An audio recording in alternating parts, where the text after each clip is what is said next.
Aloha and welcome to day one of the Go Giver Gratitude Challenge Relationship Edition.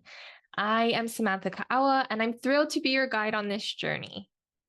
Over the course of 5 days, we will be exploring the success principles shared in the book, The Go Giver, written by Bob Burg and John David Mann.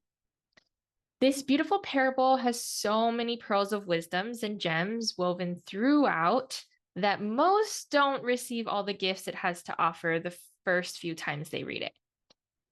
That's definitely true for me. Each time I go through and study this book, I hear its lessons completely differently. Well, maybe not completely, but just differently. And maybe it's because I'm a different person every time I read it. But either way, this book is a must read anytime you feel like you're getting stuck in a rut or your results aren't quite what you had hoped for. And in the Go Giver spirit, I also want to share with you all of my trade secrets around relationships throughout this challenge. My hope is that you find success success in all areas of your life through these transformational principles. So now let's get started, shall we? In chapter 1, we are introduced to the main character of the story, Joe.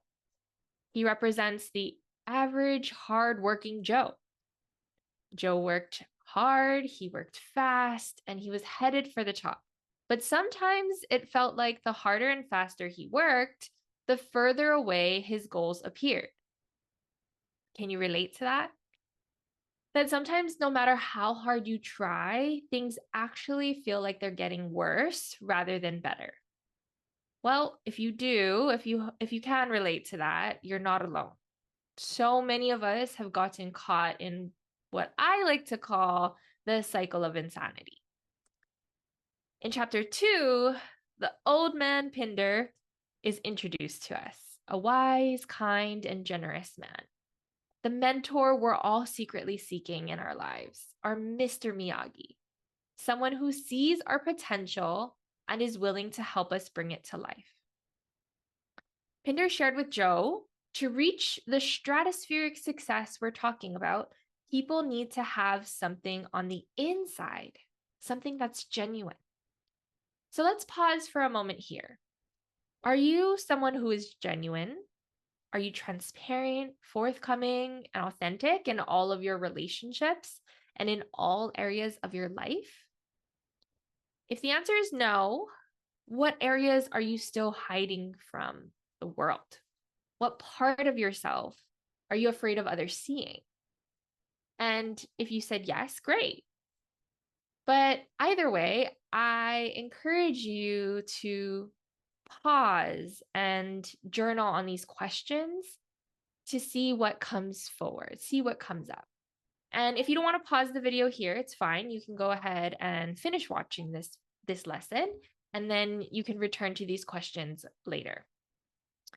But in this chapter, Pinder reveals his trade secret, giving, right? We know this from the title of the book, but it was also really fun to read it in this story. He then asks Joe a powerful question. Are you afraid of the world taking advantage of you if all you did was give? Now, I don't know about you, but that hit home as a recovering people pleaser, as a recovering codependent. That was really profound and powerful of a question because, yeah, I did grow up thinking that, if we did give and give and give and give, who was going to give to us? And what if people take advantage of us? Right. And I've been taken advantage of many times over, and I'm sure you have too.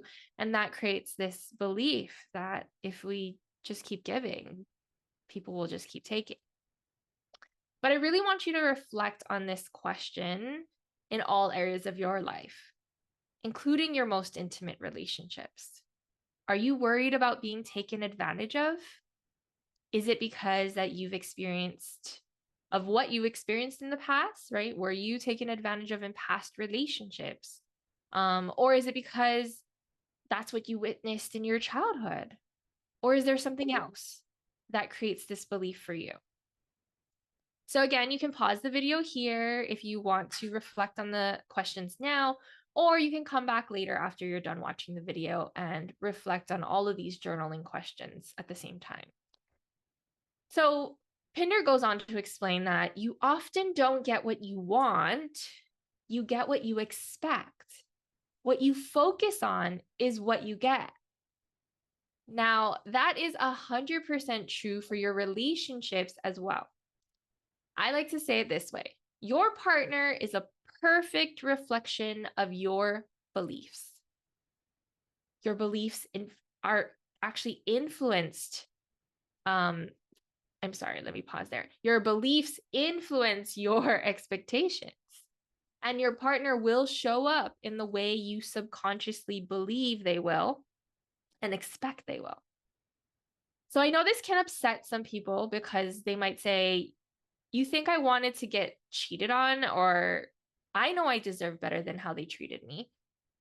My answer would be no, I don't think you wanted to get cheated on or to be mistreated.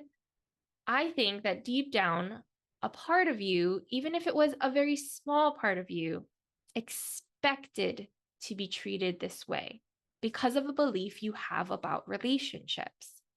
For example, what led my husband to lie and hide his addiction behind my back was the belief that, and it was a subconscious belief, that men lie. It was a belief I didn't know I actually had until it happened. But in order for that not to happen again, I needed to change that belief, to change that expectation. Pinder said, ultimately, the world treats you more or less the way you expect to be treated. And it's no different in our relationship.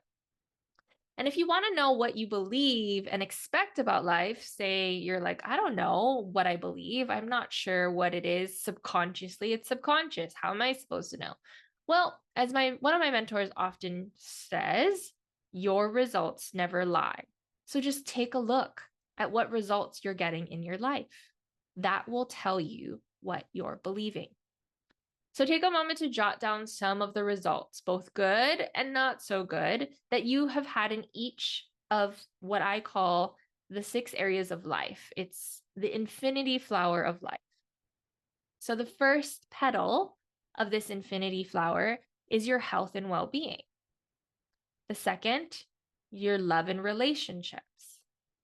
The third, personal and spiritual growth. The fourth, vocation and life purpose. The fifth, fun and leisure. And the sixth, money, freedom. So go ahead and take a look at all those 6 areas and take an inventory. What are some of the good things that are happening in those areas of your life? And what are some of the not so good things, the things that you don't want or like? And once you identify the results you have in each area of your life, take those results and create a list of beliefs that you have about yourself and the world. Whether you agree with them or not, just take the result and translate it to a belief, right? If you've experienced lying and cheating in your relationship, find the belief that's creating that result. It could be men lie, men leave me, men cheat. It could have been, I need to be independent and only rely on myself. I can't trust anyone. I can only trust me. That people are unreliable and not dependable, right? So what is the belief that's creating these results? If it's around money, it could be that I'm not good with money, right? You're either rich or you're kind, right? And rich people aren't good people. Or it could be around your health, right?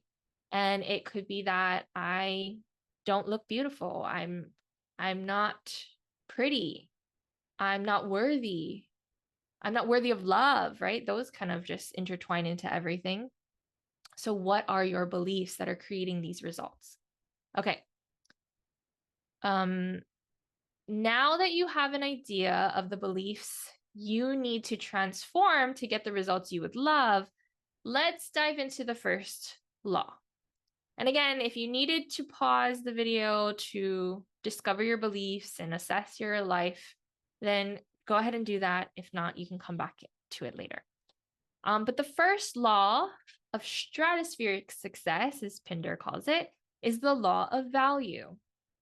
Your true worth is determined by how much more you give in value than you take in payment.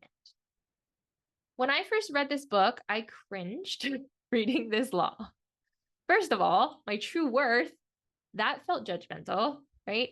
And then talking about giving more than taking in payment, as much as I love that principle, I was kind of like Joe, and being a recovering people pleaser and codependent felt like that those words stung, right? I felt the sting of those words. And on top of that, in business, I was taught by my mentors, charge what you're worth. Charge more than what you're worth. You are worthy of it all, right? And so I was always, what's the word I'm looking for? Encouraged to increase my rates, my fees, my programs, because it needed to match my worth. And okay, that's completely false, first of all. But also, like, that is just so completely different than what this book is telling me to do for success. So that's where I found a lot of conflict in this principle, in this law. So again, I couldn't see how this would work out for me or anyone else. But after reading this book over and over and over again, and leaning into other universal laws and principles from other texts and books and mentors, I actually got it. I think I got it better this time than I have ever before. And what I realized is that the law of value is about giving more of what others value to them than I am concerned about getting in return. Okay, let me just break this down. So the key distinction I found this time around is that one, okay, I used to think that it meant to give people what I value, give what I thought was important, what could be valuable to them from what I know. My genius, right? Give people what is valuable. And what I know is valuable because it saved my marriage and it saved my relationships. And so give them what I know. But that's not it. It's finding out what they value and giving that to them. It was a subtle yet profound shift. So let me just give you an example. So this is just a generic, it's not related, generic example, not related to anyone, but just it popped in my mind as a great example for this lesson, this law. Let's take a classroom of students. Teacher A is teaching them what they need to learn to pass the standardized test at the end of the year.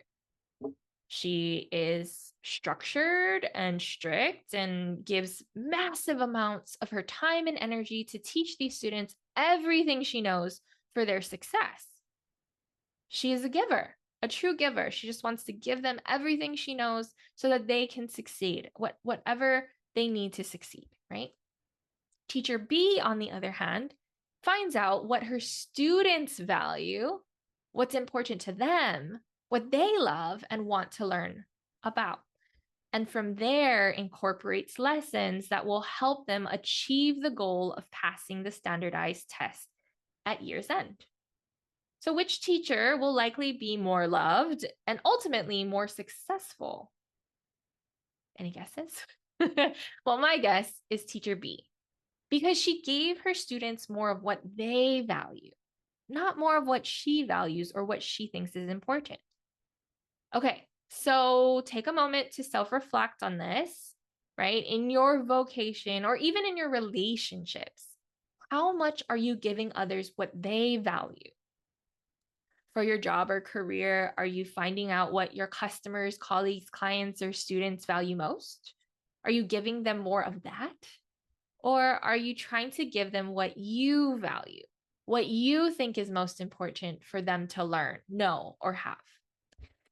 And in your relationships, when you're giving to your spouse or loved one, are you giving your time and attention to them in ways they value? This is something to really take time to ponder. I really want you to journal your thoughts around this. So whether you pause here or you come back to it, make sure this is a question you reflect on. So the final lesson or topic I want to share with you on day 1 of our Go Giver Gratitude Challenge is this. There is a difference between genuinely giving and enabling or toxic people pleasing. Okay, so genuinely giving, enabling, or toxic people pleasing. True giving is the giving that we're referring to in this challenge, and that comes from a full cup, meaning the very first person you're giving to is you. Enabling or people pleasing actually comes from an energy of giving to get. It's the empty cup, right? They get a feeling of being needed or feeling appreciated when they give. You're not giving more from this full place where you are not starving to receive back. You're giving from a full cup because you've already given to yourself. So what type of giving have you been engaging in lately? Right? And we live in a life of ebb and flow. So I'm sure at some point in your life you have given from a very full cup, and you know what that feels like, right? And you've also likely given from an empty cup, right? And you can discern the difference between the two. So which type or what type of giving have you been engaging in lately? Have you been giving from this empty cup and hoping that the other person gives back to you? Or have you been, maybe you've been giving to feel needed or to feel appreciated by someone else? Have you been giving from a full cup, right? Giving to yourself first and then giving to others from your overflow? Have you been giving to someone what they value over what you value? I'll leave you with this. Your true worth is determined by how much more you give in value than you take in payment. This is the law of value. How will you apply this law in your life today? All right. See you tomorrow. Bye for now.